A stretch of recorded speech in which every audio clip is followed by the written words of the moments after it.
Oh, all right. Sorry about that. Let's answer this question. So, some of you guys sent me this question, and the question goes like this. We met through a mutual friend at work. He started strong. Good morning texts, late night calls, big future talks. Red flag. This is when you got to put that person in their place. If he wants to talk every day, you have to let him know that it's going too fast and include days of silence. Days when you don't talk, days when you don't even respond.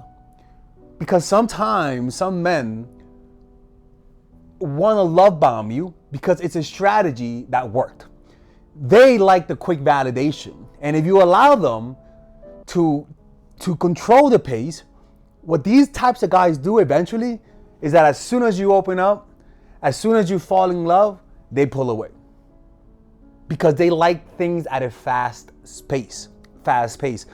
This is where your silence, and this is when ignoring him matters. You ignore him to let him know that you're going too fast, boo-boo.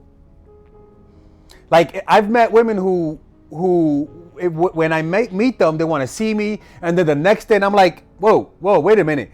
Like, I'll literally take half a day to respond. Why? Because I'm communicating to her that, hey, like this is not normal. And the truth is that it's not normal. As normal as it is for people to be needy and creepy, if you really want to show people that you have high self-esteem, you got to have breaks in the beginning as you get to know them. And the problem is that too many people are secretly wanting to release that tension, to release the needy, creepy emotions. Why? Because deep down, everyone just feels like it's almost like they're desperate to show who they really are. And what's that? That in reality, you're needy. That in reality, you're putting up a front of confidence, of independence. Deep down, there's a hole in your heart. And this is why most people are inspired to get into relationships quickly, to allow the validation to get them drunk on validation. The human animal, when it doesn't have validation as a child, seeks it in partners. But the problem is that this deep desire for validation blinds them from their action and from the manipulation of other people. You know what? Talk about it. When you crave validation, your brain starts chasing relief instead of reality. You stop measuring patterns and fixate on tiny crumbs that feel like proof you're winning. An emoji, a view, a late night, you up? You edit yourself to stay likable, laugh off disrespect, and call people-pleasing being understanding. The hot-cold cycle wires you like a slot machine. The rarer the attention, the harder you pull. That's exactly where manipulators live. They flood you, then ration you. And your need to be chosen makes you argue with your gut rather than their behavior. You explain them more than they explain themselves. Yep. You read and reread texts. You fear saying no more than you fear being used. The antidote is a frame shift. Stop asking, do they like me? And start asking, do they qualify for me? Watch what they do twice in a row without your prompting. Cut explanations. Cut bait reacting.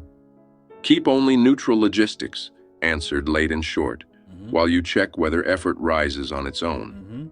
If it doesn't, your silence isn't a tactic. It's the truth telling you to leave. Validation is rented. Self-respect is owned. When you stop auditioning for approval, manipulation looks obvious and boring. And the problem is that it's just that you know, a lot of people just don't understand what's going on inside of them. They think they want this person validation when in reality, you just don't know how to deal with your emotions. You're chronically unhappy, and getting their validation is not going to fix this lifelong problem, right? All right, we're going to continue with the video. And don't forget, ladies and gentlemen, we sell shirts, people. That's right. We got a clothing brand. Yeah, that's right, man. Father Alex Kenneth Cole, ladies and gentlemen. We got t-shirts, we got hats, even got aprons. Oh my God, Father Alex is sexist. We got, look at this sweater right here, man. This is the New York City color. Come on. We got women's shirt, we got bags, right? We got a bunch of other designs with the Mona Lisa, and they're all my paintings. You guys can go here. By the way, we switched vendors because Teespring is not paying me. Fucking assholes. And let's not even start there.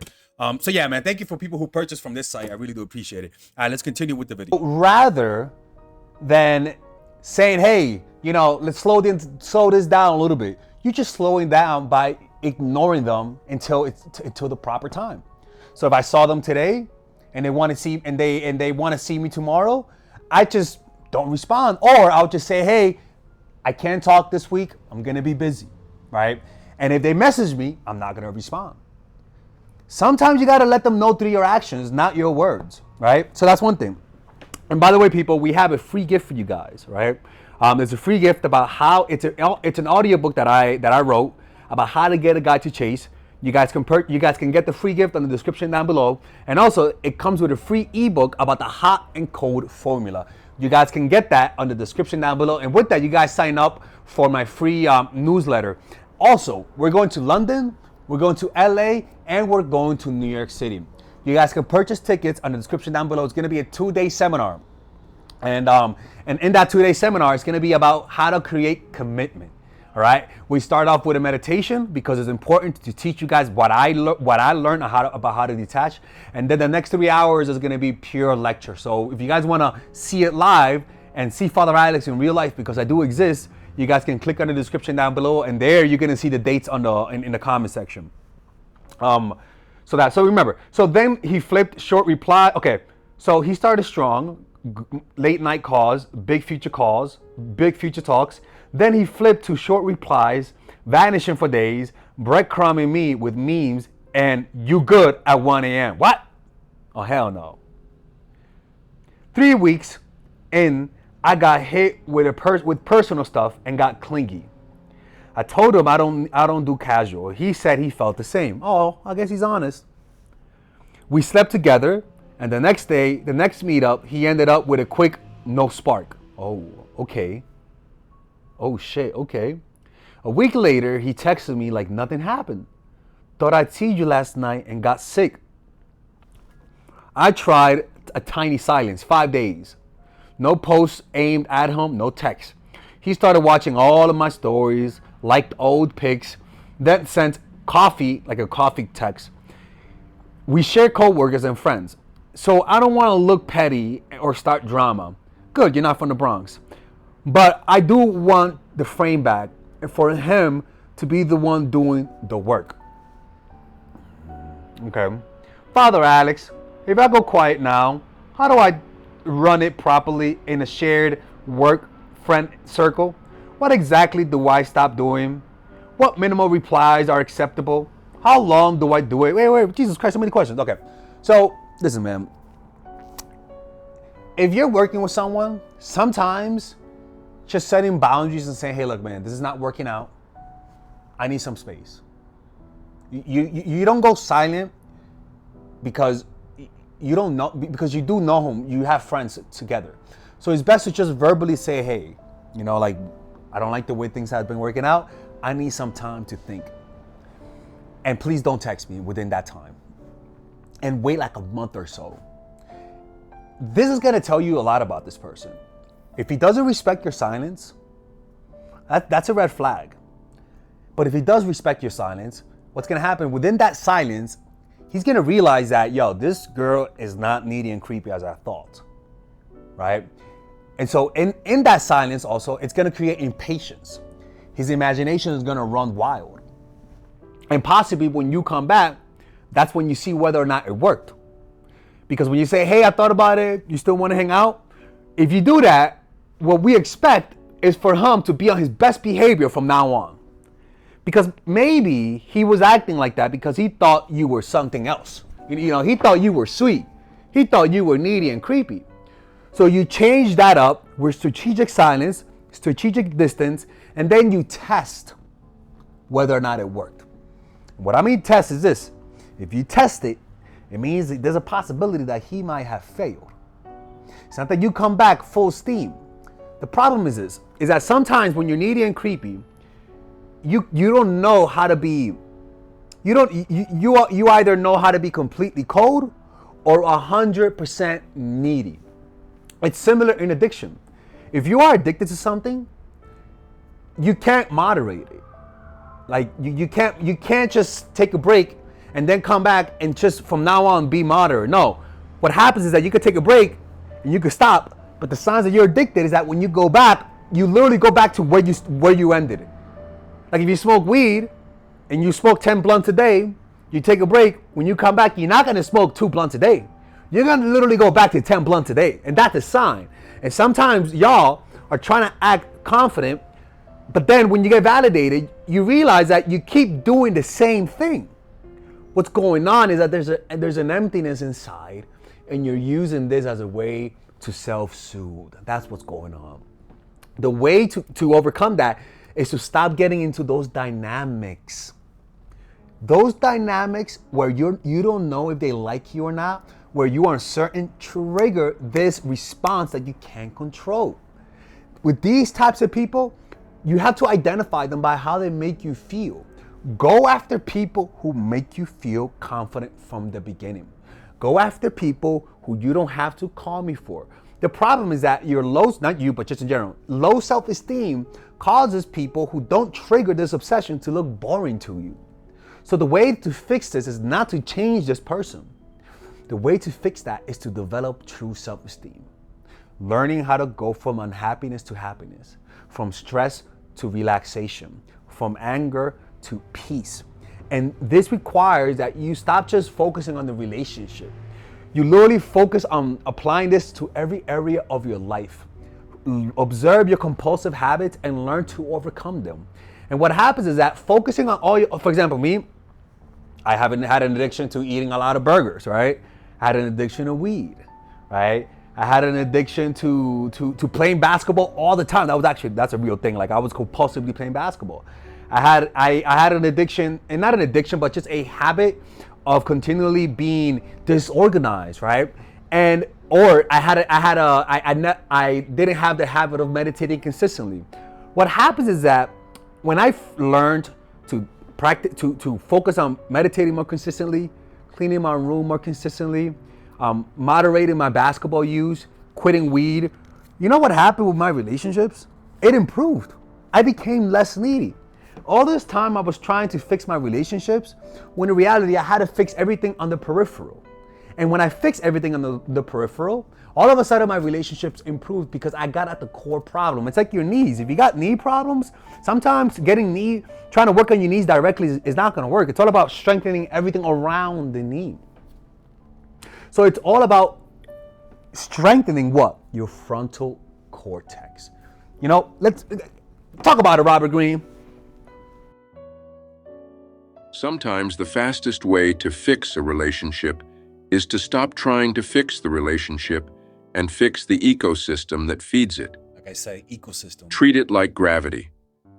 When you clean up addiction loops, sleep, money stress, family drama, and the habits that fry your nervous system, you become calmer, clearer, harder to manipulate. Your texts get shorter, your boundaries get simpler, your reactions slow down. That alone changes the dance. Neediness drops, respect rises, and the other person meets a steadier version of you they can't push around. More deadly. And if they don't rise with you, you'll see it quickly, because the chaos in you isn't matching the chaos in them anymore. Indirect work, sobriety, routines, therapy for family patterns, better friends, lifting, real food, real rest, quietly upgrades your standards and your tolerance for nonsense. Yep. Then the relationship either improves because the stimulus changed, or it ends because your new baseline rejects what your old baseline tolerated. Either way, you win. Stop focusing myopically on the relationship. That's not how you develop real strength. You develop real strength by focusing on the peripherals of it. So yeah, let's keep reading. What exactly do I stop doing? Well, you stop trying. In my opinion, I would prefer that you just walk away. But if you want to be hard-headed, then you just go slower. And with slowing down means sometimes ignoring him. Giving that motherfucker a taste of his own medicine. How long do I do it for? Until he's consistent. How do I handle his bait in DMs? Well, you got to realize that the reason why you react to his baits is because you're feeling anxious. Notice how when you felt anxious because of your family issues, you came back to him and you gave in. So it's really a function that it's not that you like him, but that you just don't know how to deal with your emotions, right? What signs in the first 7 to 10 days tell me it's working? Well, it's easy. That's it. It doesn't, you don't have to put effort. You don't have to call me for this. You don't have to talk to me for it. It's really about going for the easiest ones. And the problem is that low self-esteem will always want a challenge. High self-esteem will always go for what it's easy. And when, if ever, do I acknowledge the last message without losing leverage? The problem, you got to stop thinking about losing leverage. You know, you got you're thinking about it the wrong way. That's the problem. You're thinking about it completely the wrong way. What I would tell you is this, man. It's truly about developing self-love. And like I said, what is self-love? Well, it's you giving yourself what you want him to give you. It's you giving yourself the validation. The problem is that when you're, a lot of the times, we don't believe our own words about ourselves because we're human animals. We believe what others say about us more than what we say about ourselves because we're social animals. But the way to overcome that is to pay attention to yourself as much as possible. What do I mean by that? Well, when things go wrong, you naturally cling on to other people. And you naturally seek a person to make you feel better. I always tell you guys have to rely on one or two things or both.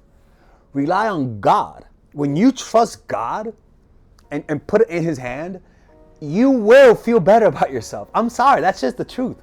When you say, God, do your will, give me the strength to accept your will. What happens is that you naturally become more relaxed when you do that. Because you stop trying to control every situation. Your anxiety a lot of the times comes because you want to control the situation.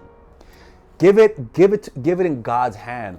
Like me with my videos, I say, God, man, allow me to have your creativity and just do your will with my videos. If my videos don't perform well, I already gave it to God. There's a reason for it. I don't feel as much stress.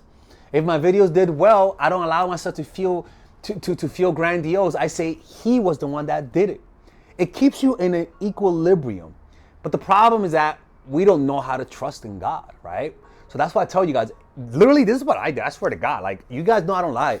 What worked was honesty. Meaning, I said, God, I don't believe. I just don't.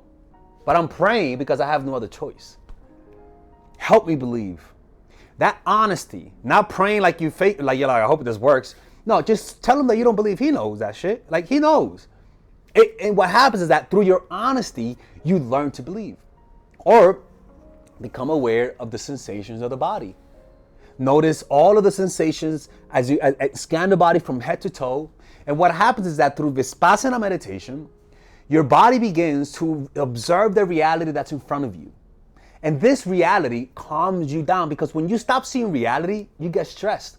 You start to think of fantasy things. And usually those are negative thoughts and thoughts that are compulsive and thoughts that are usually negative. You stop those compulsive thoughts by bringing your attention to the physical body. Remember, the physical body is a reality that's real. The sensations of the body is happening right now. Your mind is all fantasy, and fantasy causes stress. Being in fantasy land causes you to disassociate from the body. Meaning, when you're thinking about this and that, all of the stress, you know what happens? You don't feel your body. And this causes stress because you are disconnected from the body. Connect yourself with the body. Observe the body. And you will start to give yourself the love that you yearn from somebody else. When that happens, the needy, creepy parts in you over time will dissolve. And that to me is actual self-love. So slowing things down naturally comes with ignoring a guy. Because sometimes their hot ass wants to speed things up. Slowing things down causes them to make mistakes, which causes you to feel more confident, but also it gives you more leverage. All right. So just slow it down, man. You allow that guy to go too fast, and when you let that happen, guys just don't respect that. They just don't. Okay. Anyways, let me know what you guys think about this. Get your free gift in the description down below. If you're in New York City, LA, or London, we're having a seminar this year and next year. So just purchase the tickets before they run out, because people know I don't do a lot of seminars. Okay. I don't do a lot of seminars, so y'all better go or else I'm closing the channel. Take care. Are you needy and creepy? Do you have a tough time coming across confident when you like the person? A lot of the times you just don't know what to do. You have habits and patterns that whenever somebody triggers you, you completely forget what to do the right thing. Well, guess what? I have a course for that. And it's called The Psychological Game of Attraction, Natural Chemistry, and The Feminine Woman. What I call the fundamentals. All of those courses are meant to eradicate and exercise the needy, creepy parts in you through action. Meaning, you do what the videos say, and without a shadow of a doubt, you actually get the results. You'll notice that men call you back more. Men will want more relationships with you. They're gonna be the ones that are needy and creepy. They're gonna be the ones that want something. They're gonna be the ones that are the aggressors in trying to get a relationship out of you. But the problem is that a lot of people just watch one or two videos and completely forget that there's actually a system. Don't just watch one or two videos. Get the system either by purchasing all of them and get a discount, or purchase them individually. Because a lot of the times just watching one video in isolation, you actually miss the big picture. You have to understand why it works. You have to understand what to do next. And a lot of times my videos just can't address that. A lot of people, you see by the testimonies right here, a lot of people have done what those videos say and they've gotten results. Like the other day, I was in Mexico and they were like, "Hey, Alexis," and I'm like, "Hey, oh my God, your videos are so great." And I'm like, and she was like, "Look at my kid." I'm like, what you talk about your kid? That's not my kid. She's like, no, because of him, because of your videos, he's here. And I'm like, okay, all right, that's a thing. But I get that a lot. And ironically, that woman watches all of my videos, right? So purchase those courses, man. And if you don't like it, you actually could get a 30-day money-back guarantee, right? Purchase them individually or get a discount and purchase them all by clicking on the description down below. You have the option of purchasing the one with the bonuses that obviously it's more material, where it's like I give you guys meditations. There's also other courses on how to make friends, how to master anything, or you could purchase it without the bundle, which is much more affordable. All right. And with that, you guys are able to support my channel, which will allow me to make more videos. Okay. Anyways, see you guys inside, and thank you.